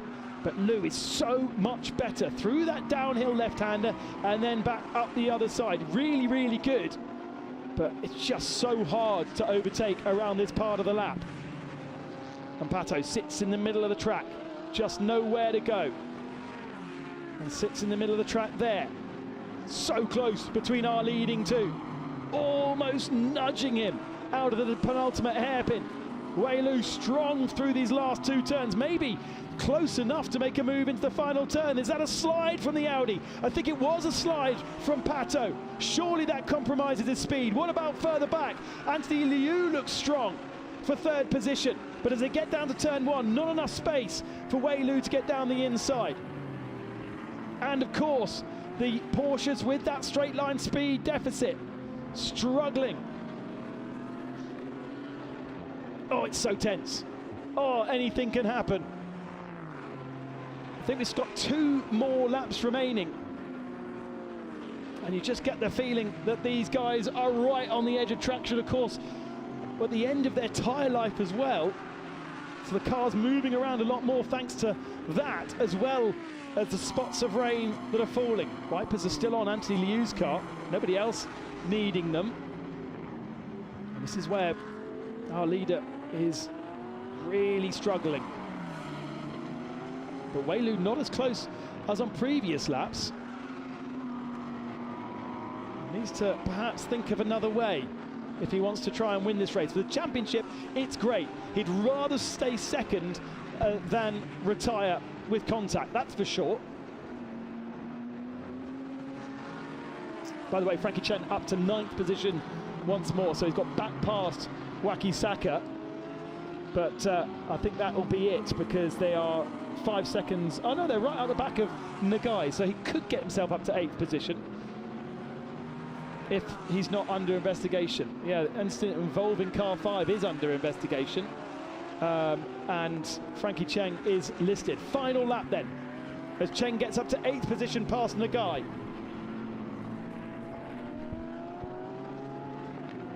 Are we going to see a change at the head of the field? More and more I'm thinking not. More and more I'm thinking this could be an Audi Sport double. Their German compatriots in Porsche and Mercedes have done it before in GT World Challenge Asia, but no one else has. What about David Chen here? On these last couple of laps, looking really strong. Is there an opportunity to get past Anthony Liu down this back straight? This is where the Ferrari is strong. This is where the Porsche is weak. Can David be strong on the brakes? Not close enough. Not close enough. Maybe doesn't really want to risk it. But you can certainly tell that Anthony Liu is now really struggling. Spots of rain once again down there. And Wei looks to the inside, but there isn't a space to do anything. Trying to distract Andres Pato. There's contact between the two of them. Pato has the inside line. There's more rubbing. Is that really necessary on the final lap? Side by side, but there isn't any space for Wei Lu to make a difference. Looks to the inside through the penultimate corner. Puts him offline. Is there a space on the inside of the final turn? No, there isn't, but will he understeer wide? Yes, he does. There's an overlap between the two of them. They come towards the line. It's a drag race between Audi and Porsche, but it is going to be Pato who takes victory. In 3rd position will be Brian Lee. No change there for 3rd, 4th and 5th, but wow, 0.089 between our leading two at the end of the race. What a finish. What drama. As some of our back markers come across the line, we wait for the 2nd placed silver AM car of Lili Chao in 6th spot, JJ Song in 7th. And then Frankie Cheng there in 8th position, but I'm a bit worried that he might get a post-race penalty. And if he does, that is going to drop him out of the points for that big championship haul, as Han Cheng Liu comes over the line now. And he takes the win in AM. And they have a fair few of those this year. Bit worried at the start of the year just how good they were. That will be their 4th win in AM, with Santoso in 2nd, and another podium for the 75 in 3rd, because the 20 retired out of the race and McPherson dropped out down actually behind Adrian Silva in the end in 18th position. The Nissan in 20th does finish the race, albeit rather odd looking.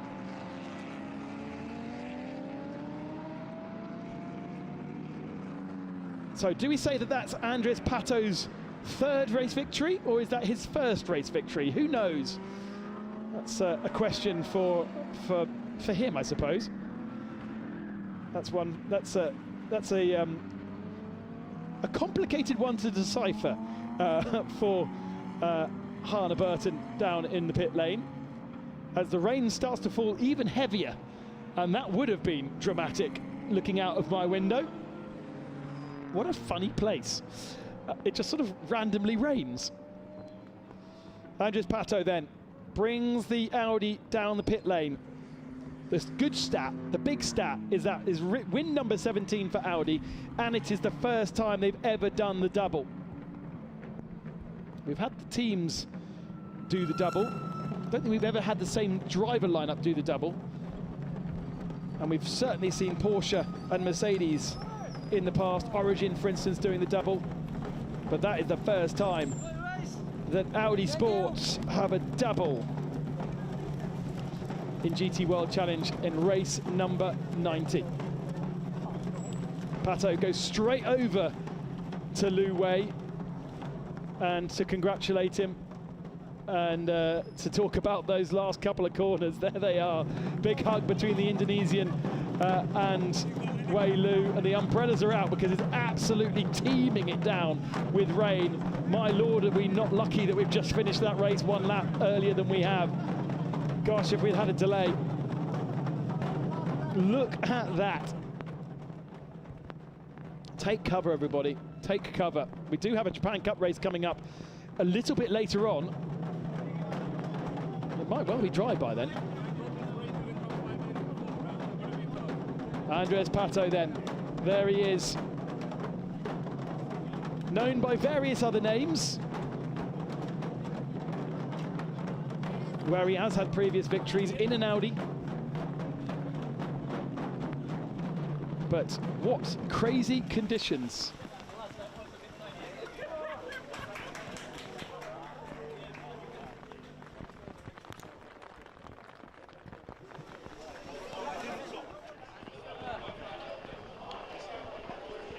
So Pato and Evans discuss. Evans' first victory of the year. First victory in Asia as well. And did a very, very good job. I think he was headed at some point, wasn't he, in that first lap? I think he did drop behind James Yu Kwai, but was able to get back up, maybe even after the first corner. Didn't have the best of starts, but everyone trying to find their place. Our leading two drivers posing it in front of the car. What a weekend for Phantom Global Racing and Audi Sport. Winning race one with Frankie Cheng and James Yu Kwai, and winning race two. And there is Frankie Cheng coming over to congratulate Andres Pato. Pato's been part of the Audi Sport family for a long time. Was with Absolute Racing for a long time. But moved over to Phantom Global Racing. And that is the photo, isn't it? That is the photo. Race one winners on the left-hand side, race two winners on the right-hand side. Audi's first 1-2. Sorry, not first 1-2. First double victory. And there is Brian Lee. Ultimately holding on to another podium for Brian. But let's go down to Hana now, who has our winners. Congratulations on your win. There was a Porsche right behind you. How were you dealing with that pressure? I don't know. Just pray, I guess. Did it start to get a little bit wet towards the end of the race? Yes, a bit. I was quite a bit worried about the heavy braking zones because there was not many cars. So I took it a bit cautious maybe towards the last few laps. But yeah, I mean, as long as I could fend off the car behind me, that's good enough. You did a great job. And you had a beautiful start. There was a lot of chaos going on behind you. How did you have such a good start? Yeah, I mean, starting from pole position always is the best place to be. And, you know, we got away well and managed to lead the field away. And then after the full course yellow, you know, I could just get my head down, focus on, you know, trying to extend the gap. So when I pass over to Andrew, he could, you know, just protect that. So he's done an amazing job. He's driven really well in that last race. Very tense in the last moment, but super excited to get our first win overall. Well, great job, both of you. Congratulations.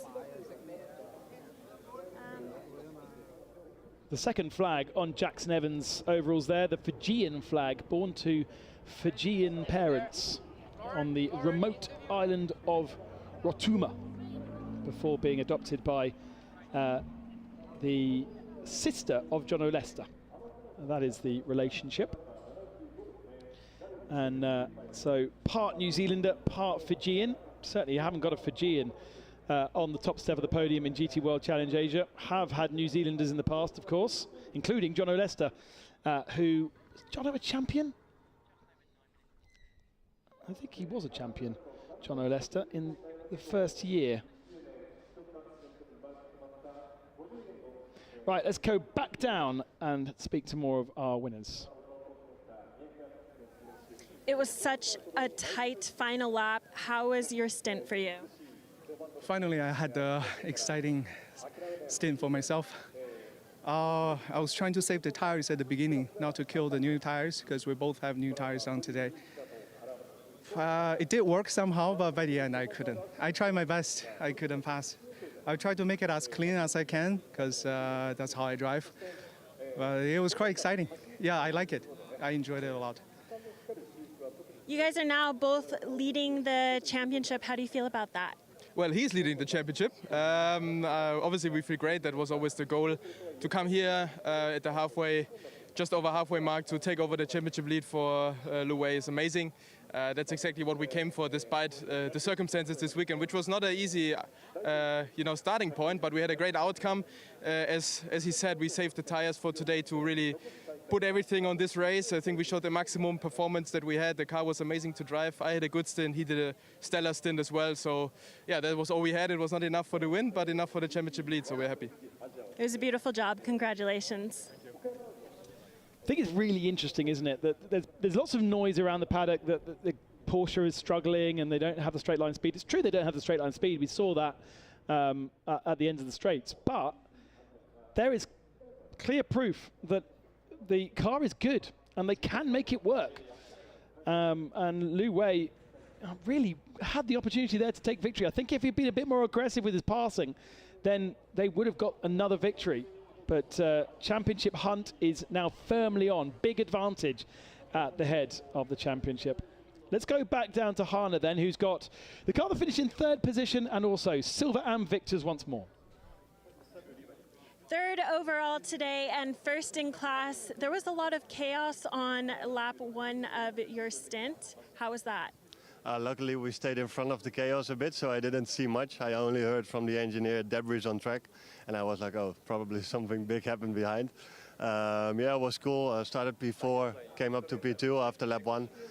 Tried to just stay P2, doing my laps, keep the car on track, manage everything, the gaps for Brian, and then he did an amazing job. Car was flying, so big thanks to Team KRC and to Brian, of course, for this weekend.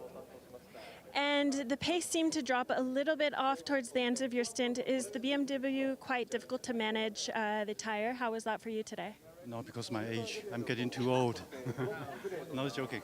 Yeah, because Mr. Pato was slowing down a bit during the race, and then Anthony caught up to me, so I kind of have to defend him a bit, so I lose a gap.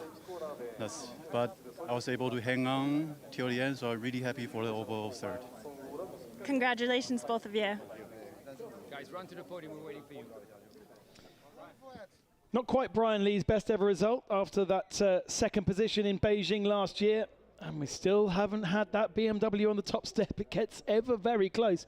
Was a really good opportunity today, surely, to have got that victory. But either way, another podium for Team KRC. Brian Lee's GTO brand as well. Behind Lauren Heinrich and Wei Lu, and behind Andres Pato and Jackson Evans. That's your podium, with Liu in fourth and the silver winners in fifth position, David Chen. Climax Racing second in Silver Am in sixth, and then JJ Song ended up holding on to seventh. Still slightly concerned whether Frankie Cheng will get a penalty. He provisionally finishes in eighth position. We didn't see the incident, so we can't make any kind of a judgment. And then the best AM car down in 12th spot, with Climax Racing in 14th and Garage 75 in 16th of our top three in the AM category.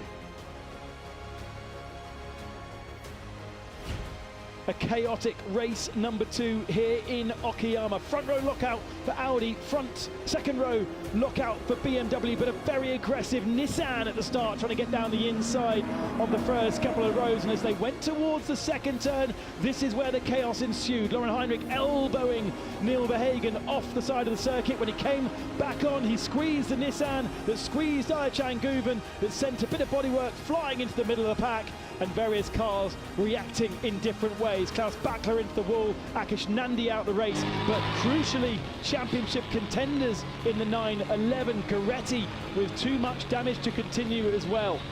That is the problem about qualifying in the middle of the pack. Lap number 2, down the inside, Liu Kai-shun spinning Neil Verhagen out of contention.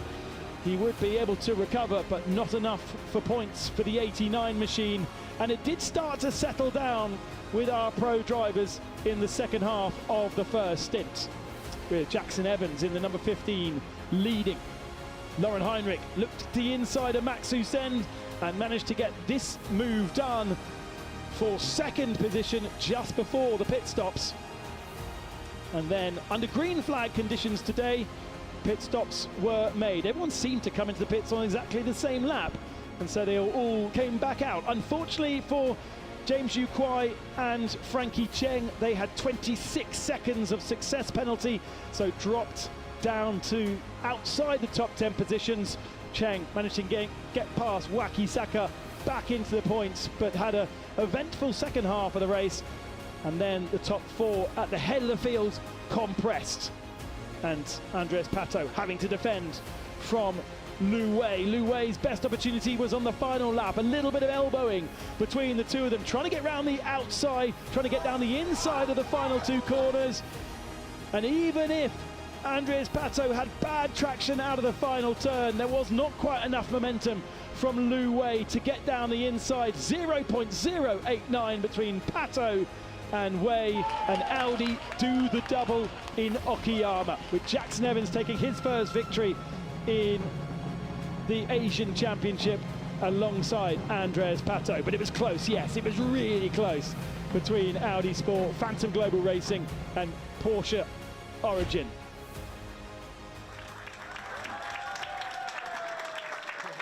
And in first place, car number 15, Andres Pato and Jackson Evans. A big smile on the face of Andres Pato. And now we gladly invite Kotaro Ikuta, Victory number 3 over his many years. How many races has Pato done? Well, Pato's only done the season, I suppose. But I've got him down as race number 44, that. So coming up to his 50th race with us. He's a long-term competitor. That means he's done half of all races, doesn't it? Because this is race number 90. Looking forward to the party, race number 100, which is, by the way, Suzuka weekend next year, middle of June. So if you're close to Suzuka and want to come and celebrate race number 100 with us, that will be the Sunday race in Suzuka. And we'll have some drivers. No driver has done every single race. But Frankie Cheng, for instance, and Ben Porter, that was race number 80 for both of those 2 drivers. They are the 2 drivers that have been with us the most amount of races. Andrew McPherson could be included in that, but unfortunately missed a weekend last year. So the champagne sprays for our overall top 3.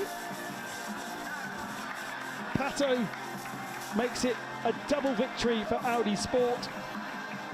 Makes it one of the closest finishes in GT World Challenge Asia history, I would say.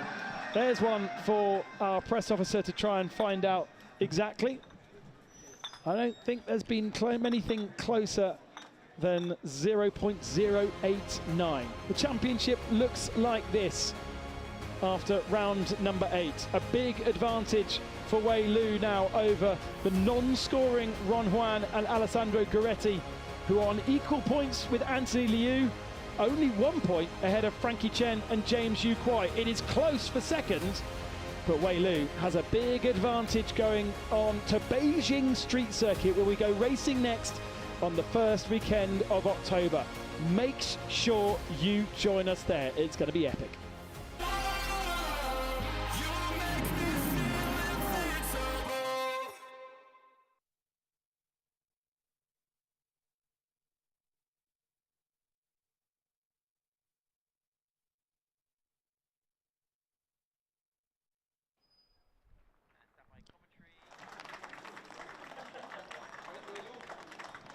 In second And so to the Pro-Am podium. Interesting, Anthony Liu not deciding to come up onto the podium. Now, I do know that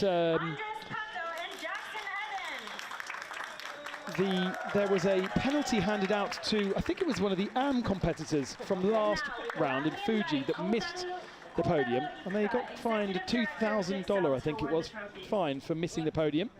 So Chang Guven is up there, but Anthony Liu deciding not to come up. So obviously feels aggrieved, slightly frustrated perhaps, that he wasn't able to move forward.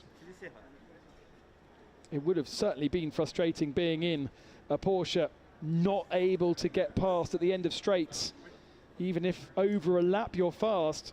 And that's the one sort of thing that perhaps the calculation of BOP, wherever you are in the world, doesn't take into consideration. It doesn't take into consideration racing, does it? It takes into consideration speed over a lap, but it doesn't really consider, if you've got great speed through corners but not through straights, then you're very unlikely to be able to overtake somebody, because you can, if you're fast in a corner, that's not where you do the overtaking. You do the overtaking into the corner at the end of the straights.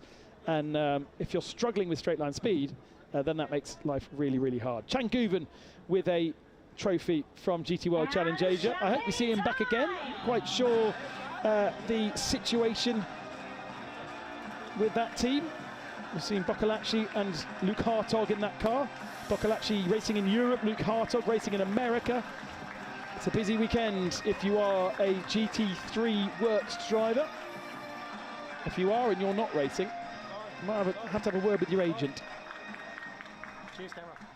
Big advantage, therefore, in the Pro-Am standings for Wei Lu after this one. Anthony Liu in second position now, ahead of Ron and Alessandro, with Tony Ruan in fourth position.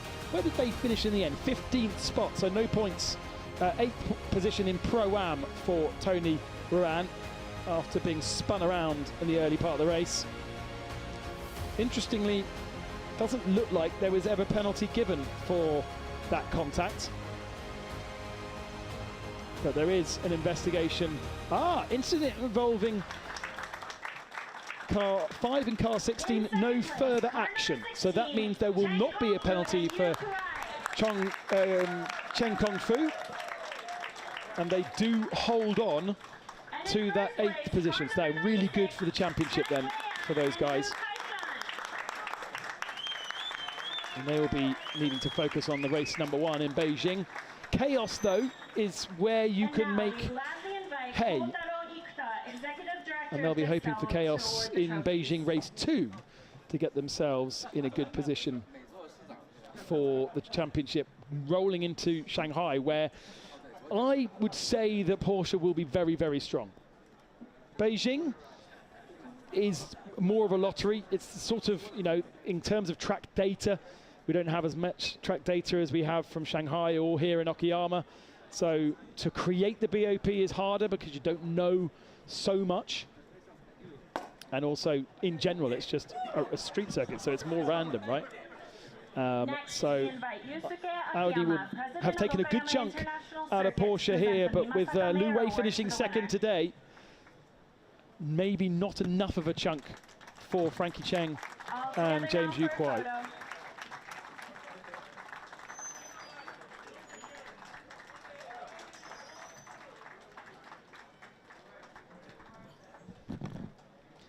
There's our silver standings then, with the Nissan in 3rd position. Even though they finished down in 20th position. Akish Nandi and Sandy Stuvik sadly retiring from lap number 1. And so only 3 finishers. That's a real shame for Sandy Stuvik. Looking forward to seeing him back in the car in Beijing, I hope. It seems like the sensible thing to do. And also, Sandy with experience in crazy street circuits, because one of the craziest street circuits of them all, if you ignore the Lithuanian 1,000 kilometers, is the Bang Shen street circuit in Thailand, the headline race of the Thai Super Series, and Sandy with years and years of experience racing around there. So he won't be put off by racing in the Beijing street circuit. So silver standings, as you would expect. Frankie and James leading that over Taka Aoki. And Liu Kai-shun in third position with equal points. Nandi dropping to fourth after the no score.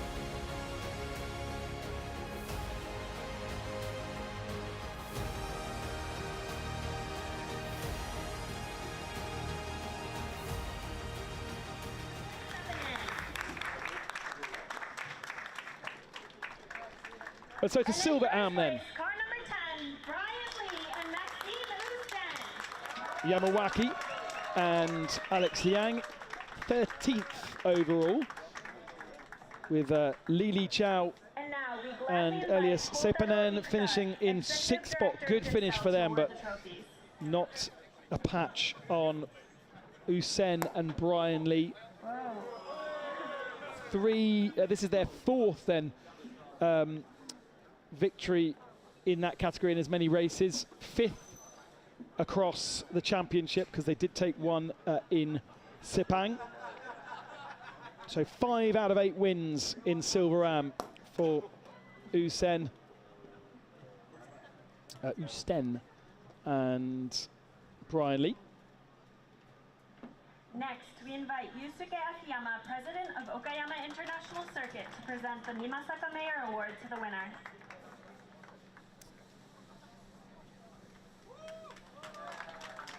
Akiyama, Mr. Akiyama, with the presentation of the Mayor's Award. And the photos for Silver Am. Champagne time! An opportunity for our drivers to celebrate on the podium. Like how Max Hussein gets himself to the exit to block everybody off so that nobody else can run away.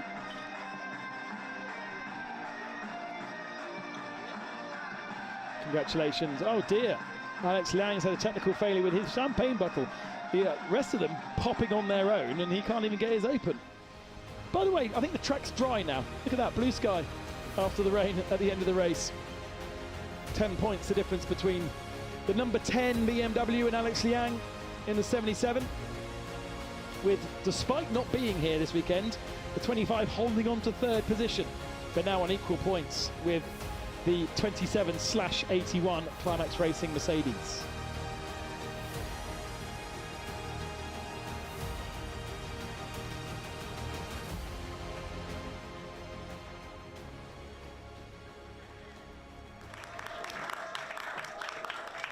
And so onto the AM category, and once again we welcome Cole Max and his teammate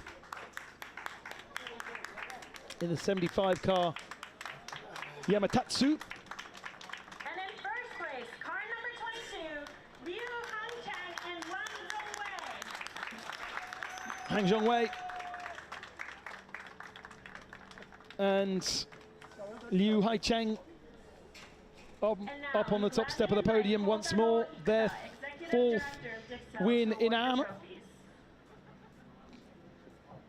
But a big welcome and thank you to Ferrari Challenge Japan and to Garage 75 for bringing some new faces to the championship. Cole Max, Yamatatsu, showing that with limited experience you can fight in the AM category,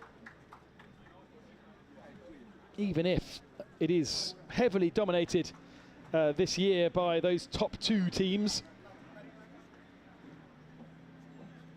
I mean, historically, we've seen great results for Team AMAC with McPherson and Ben Porter, but they've just had the single victory this year in AM.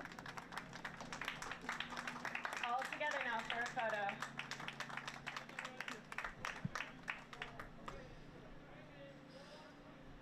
And the last of our podiums. It's funny, isn't it? Cole Max and Yamatatsu using pseudonyms, using photos that aren't them. But they're happy to stand on the podium and enjoy the champagne. They look at their shoulders. Oh, everybody's gone. There we go. Cole Max is getting a cold shower now. Fantastic, great entertainment. And Satuan Santoso comes over and says, congratulations and welcome to the championship. And those boys on the same part of the circuit as well had good battles. A race within a race. So Yu Hangcheng and Wang Zhongwei leading the AM category by 10 points over the Climax Racing number 8 machine, with Amak third in the standings, but some way off now. It is very much a 2-horse race. Thanks for joining us here. We've got Japan Cup coming up later on, so make sure you stick with us for more GT3 action.